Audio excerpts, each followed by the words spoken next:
السلام علیکم ورحمۃ اللہ وبرکاتہ۔ الحمد لولیہ والصلاة علی اہلہا، اما بعد فاعوذ باللہ من الشیطان الرجیم، بسم اللہ الرحمن الرحیم۔ اقیموا الصلاة وآتوا الزکاة، صدق اللہ العظیم۔ قابل احترام برادران اسلام اور میری پیاری ماؤں اور بہنوں، قرآن کریم کی جو آیت میں نے تلاوت کی ہے، اس میں رب تعالی ارشاد فرماتے ہیں، نماز قائم کرو اور زکوٰۃ ادا کرو۔ ہم سب مسلمان ہیں، مذہب اسلام کو فالو کرتے ہیں اور مانتے ہیں۔ مذہب اسلام کی بنیاد 5 چیزوں کے اوپر ہے، 5 پلرز ہیں جن پر مذہب اسلام کی بنیاد ہے۔ ان میں سے ایک نماز ہے۔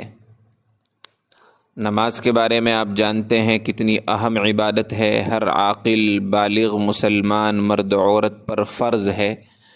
نماز کا انکار کرنے والا کافر ہے، نماز کا چھوڑنے والا گناہ گار ہے۔ بالکل اسی طرح سمجھیے، نماز کے بعد اسلام کا ایک اہم ستون، پلرز اور بنیاد زکوٰۃ ہے۔ جس طرح نماز ایک اہم فرض ہے دین کا، اسی طرح زکوٰۃ بھی فرض ہے۔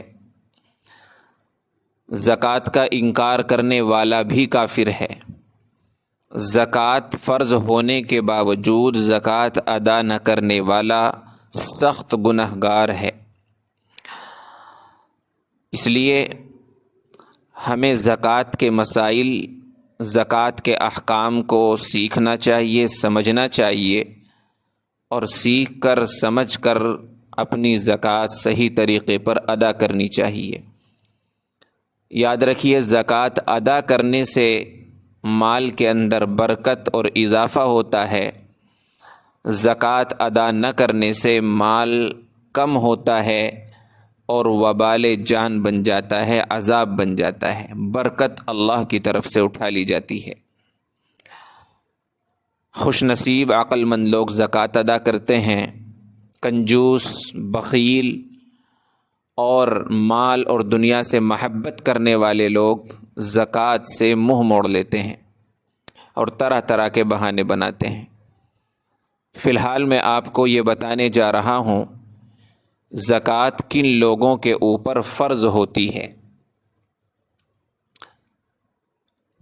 زکوٰۃ کے فرض ہونے کے لیے پہلی چیز ہے کہ آدمی مسلمان ہو۔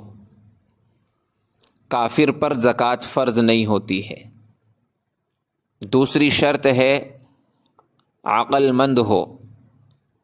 بے وقوف پر، مجنوں پر، پاگل پر زکوٰۃ فرض نہیں ہوتی ہے، چاہے وہ کتنا بڑا مالدار ہو، کیونکہ وہ شریعت کے احکام کا مکلف نہیں ہے۔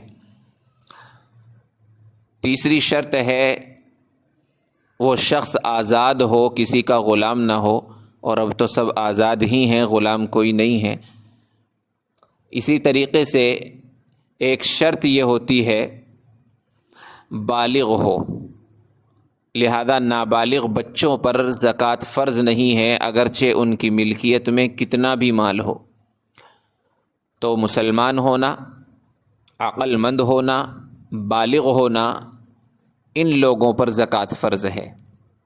تیسری جو شرط ہے، کنڈیشن ہے زکوٰۃ فرض ہونے کی، وہ ہے کہ ایک آدمی مسلمان ہے، چاہے وہ مرد ہو یا عورت ہو۔ عورتیں بھی غور سے سنیں، یہ زکوٰۃ ادا کرنے میں اپنے زیورات کی بہت زیادہ لاپرواہی اور غفلت کرتی ہیں۔ ایک شخص ہے، وہ مسلمان ہے، عاقل ہے، بالغ ہے، چوتھی کنڈیشن اس کے لیے ہے کہ وہ نصاب کا مالک ہو، یعنی شریعت نے زکوٰۃ فرض ہونے کے لیے جو لمیٹیشن رکھی ہے، جو حد رکھی ہے کہ اتنا مال ہونا چاہیے تب زکوٰۃ فرض ہوگی، وہ اس لمٹ کو حاصل کر لے، یعنی وہ نصاب اس کے پاس ہونا چاہیے۔ 5ویں شرط یہ ہے کہ جس کے پاس مال ہے، جو نصاب کے بقدر یہ مالک ہے، یہ مال اس کے پاس پورے سال ہونا چاہیے، اس پر سال گزرنا چاہیے۔ سال گزرنے کا مطلب میں ابھی آپ کو بتاؤں گا، اپنی طرف سے آپ یہ نہ سمجھیں کہ ہر مال پر سال گزرے گا تب زکوٰۃ ہوگی، اس کا مطلب بھی میں آسان الفاظ میں آپ کو بتاؤں گا۔ بس ابھی اتنا یاد رکھیے کہ زکوٰۃ فرض ہونے کے لیے نمبر 1 مسلمان ہونا، نمبر 2 عقل مند ہونا، نمبر 3 بالغ ہونا، نمبر 4 شریعت نے جو نصاب اور لمیٹیشن متعین کی ہے اس کے بقدر مال کا مالک ہونا، اور نمبر 5 اس مال پر سال کا گزرنا۔ یہ 5 شرطیں جس انسان کے اندر موجود ہوں گی اس پر زکوٰۃ فرض ہو جائے گی۔ اس کے لیے اپنے مال کا حساب لگا کر زکوٰۃ ادا کرنا ضروری ہے، ورنہ وہ گنہگار ہوگا اللہ کی نظر میں، اور وہ مال جو اس نے روک کر رکھا ہے مال کی محبت میں، اس پر وہ مال اس کے لیے عذاب بن جائے گا، بے سکونی کا ذریعہ بن جائے گا، اور اللہ کی طرف سے اس کی پکڑ ہوگی دنیا میں بھی اور آخرت میں بھی۔ اس لیے زکوٰۃ کے مسائل کو سیکھیں۔ میں انشاءاللہ اگلی کلپ میں زکوٰۃ کن کن مالوں پر فرض ہوتی ہے اور کتنی فرض ہوتی ہے وہ بتانے والا ہوں۔ السلام علیکم ورحمۃ اللہ۔